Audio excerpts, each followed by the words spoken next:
कृष्णाय वासुदेवाय हरे परमात्मने प्रणतक्लेशनाशाय गोविंदाय नमो नमः। আমার আজকের আলোচনার বিষয় এই কলিযুগের নাম জপ। আমি প্রায় ছোট ছোট এরকম কিছু বিজ্ঞপ্তি, কিছু প্রবচন বলছি, যেটা হচ্ছে নাম জপের উপরে। নাম হলো সাক্ষাৎ ভগবান, মূর্ত গুরু, সাক্ষাৎ যেন ঈশ্বর। এই কলিযুগের সব থেকে যদি বড় কোনো সহজ সাধনা হয়ে থাকে তাহলে হচ্ছে নাম জপ। অন্যান্য যুগে ভগবান আলাদা ছিলেন যেন, আর নাম আলাদা ছিল, কিন্তু এই কলিযুগে ভগবান নামের মধ্যে স্বয়ং আবির্ভূত হয়েছেন।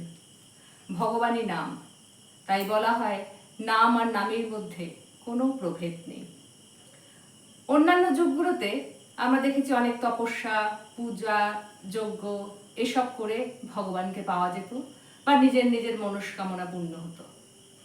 কিন্তু এই কলিযুগে শুধুমাত্র একটি সরল উপায়, নাম জপ করেই আমরা ঈশ্বরের সান্নিধ্যে থাকতে পারবো, তার কাছে নিজেকে আত্মনিবেদন বা সমর্পণ করতে পারবো, এবং আমাদের এই জাগতিক, এই ভৌতিক জগতের যা যা অনুকূল পরিস্থিতি আমরা সৎ কামনা করব, সেগুলোও হয়তো ভগবান যদি যোগ্য মনে করেন নিশ্চয়ই আমাদের দেবেন।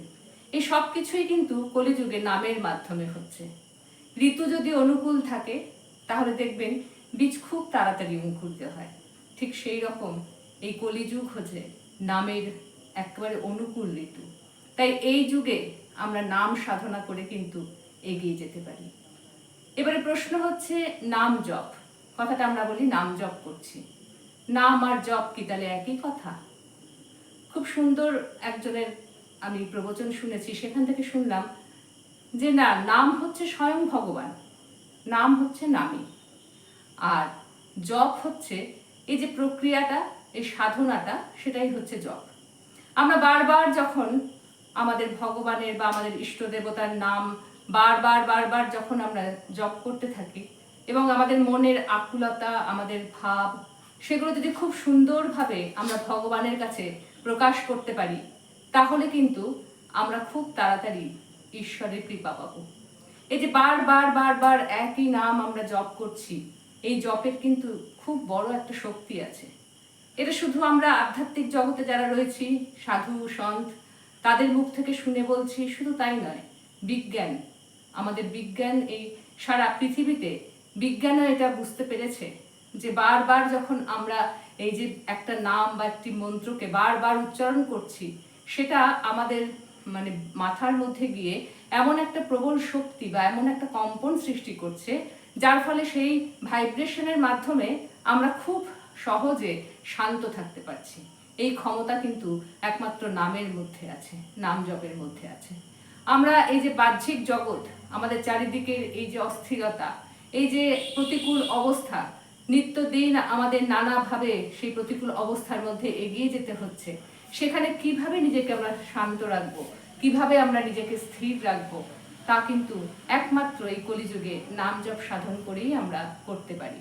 আমাদের এই অস্থিরতা থেকে দূরে সরতে গেলে, আমাদের এই যুগে ভগবানের সঙ্গ করতে গেলে একমাত্র নাম জপই হচ্ছে প্রধান অঙ্গ। স্বয়ং ভগবান নামের মধ্যে বিরাজ করেছেন। আমরা গুরুর মুখ থেকে আমাদের কানে, শিষ্যের কানে একটি মন্ত্র যায় শুনেছি, গুরু মন্ত্র। শুধু এটি মুখ এবং কানের মাধ্যমে যাচ্ছে তা নয়, গুরু তার হৃদয়ের যে আধ্যাত্মিক শক্তি, সেই শক্তির একটি অংশ শিষ্যের হৃদয়ের মধ্যে বিরাজ করান। মানে আমরা যেমন একটা ছোট্ট বীজ যখন বপন করি, তখন ওই বীজের মধ্যে থেকে যে একটি বড় বটবৃক্ষ হতে পারে, তার সম্ভাবনা আমরা তখন বুঝতে পারি না। ঠিক সেই রূপ গুরু যখন একটি ছোট্ট বীজ মন্ত্র বা নাম আমাদের মধ্যে প্রবেশ করান, তখন আমরা বুঝতে পারি না যে এর কি শক্তি। কিন্তু ধীরে ধীরে যখন আমরা এই জপ করতে থাকি, গুরুর আদেশ মতন চলতে থাকি, আস্তে আস্তে আমরা প্রকাশ পাই যে কিভাবে এই মন্ত্র আমাদেরকে চালনা করছে। তাই নামের মধ্যে, মন্ত্রের মধ্যে অপার শক্তি আছে, সেই শক্তি আমাদের অনুভব করতে হবে। তাই এই কলিযুগে আমরা নাম জপ করে এগিয়ে যাব। স্বয়ং হনুমানজি তার প্রমাণ, তিনি একমাত্র রাম নামের পুঁজি নিয়ে কিন্তু আজও আমাদের কাছে একটি প্রকৃত উদাহরণ হয়ে রয়েছেন। যে রামকে সেতু ওপর দিয়ে সমুদ্র পার হতে হয়েছিল, সেই হনুমান কিন্তু শুধুমাত্র রাম নাম নিয়ে সেই সমুদ্রকে লঙ্ঘন করেছিলেন। অতএব রাম নামের শক্তি হনুমান আমাদের দেখিয়ে দিয়েছেন। তাই আসুন, সকলের কাছে অনুরোধ, যদি ভালো থাকতে চান, এই প্রতিকূল সংসারে, এই অনিত্য সংসারে যদি নিশ্চিন্তে বাঁচতে চান, তাহলে নাম জপ করে মনকে শান্ত করুন। রাধে রাধে।